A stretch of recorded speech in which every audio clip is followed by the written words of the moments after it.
Imagine this. Sarah, a dedicated teacher, earns $50,000 a year. She works tirelessly, shaping young minds and contributing to the community. Despite her hard work, she pays a hefty chunk of her income in taxes, often struggling to make ends meet. Now picture David, a billionaire investor. He makes his money through investments and capital gains. He enjoys a luxurious life filled with yachts, private jets, and extravagant parties, yet pays a surprisingly small amount in taxes, sometimes even zero. How is that fair? Welcome to the perplexing world of tax loopholes, where the super rich play by a different set of rules. These loopholes are legal but often controversial. While everyday Americans like Sarah diligently pay their fair share, budgeting carefully to make ends meet, the wealthiest individuals and corporations often exploit these legal loopholes to minimize their tax burdens, sometimes paying less than a fraction of what they should. This system isn't just unfair, it's unsustainable, leaving the rest of us to foot the bill and question the integrity of our tax system. For most of us, taxes are unavoidable. Every year we find ourselves gathering documents, filling out forms, and trying to make sense of complex tax codes. We earn a salary, and a portion goes directly to the government. This deduction happens before we even see our paycheck, making it a seamless yet impactful process. This income tax is the government's primary source of revenue, funding essential services like education, healthcare, and infrastructure. These services are crucial for maintaining the quality of life in our communities. The more you earn, the higher the tax bracket you fall into, and the larger the percentage of your income you owe.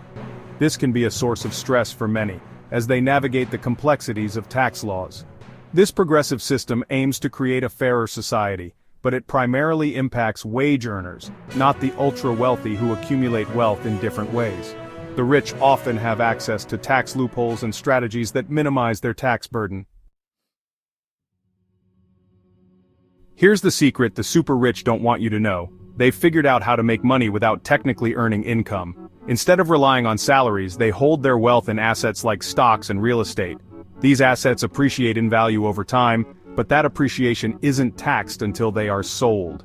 This allows the wealthy to defer paying taxes for years, even decades. They can even borrow against these assets to fund their lifestyles without triggering a taxable event.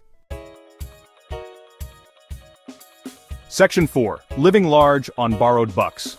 Think about it. The ultra-wealthy can live in lavish mansions, travel on private jets, and enjoy extraordinary experiences, all while technically not having a high income. They leverage their assets to maintain a lifestyle that seems unattainable for most. They simply borrow against their assets, using their wealth as collateral to secure loans. By doing so, they can deduct the interest on those loans from their taxes, reducing their taxable income significantly. This buy, borrow, die strategy allows them to live off debt, enjoying a luxurious lifestyle without the burden of high taxes, minimizing their tax liability throughout their lives. They can strategically manage their finances to ensure they pay as little tax as possible, and potentially passing on their wealth to heirs with minimal inheritance tax. This ensures that their wealth remains within the family for generations. It's a system rigged in favor of those who need it the least, perpetuating a cycle of inequality and privilege. Section 5. The capital gains advantage. The final insult? When the super rich do sell their assets and realize their gains, those profits are taxed at a lower rate than ordinary income. This is called the capital gains tax, and it's significantly lower than the top income tax rate. This preferential treatment of investment income over earned income exacerbates wealth inequality. It allows the already wealthy to grow their fortunes at an accelerated rate, while middle-class Americans struggle to keep up.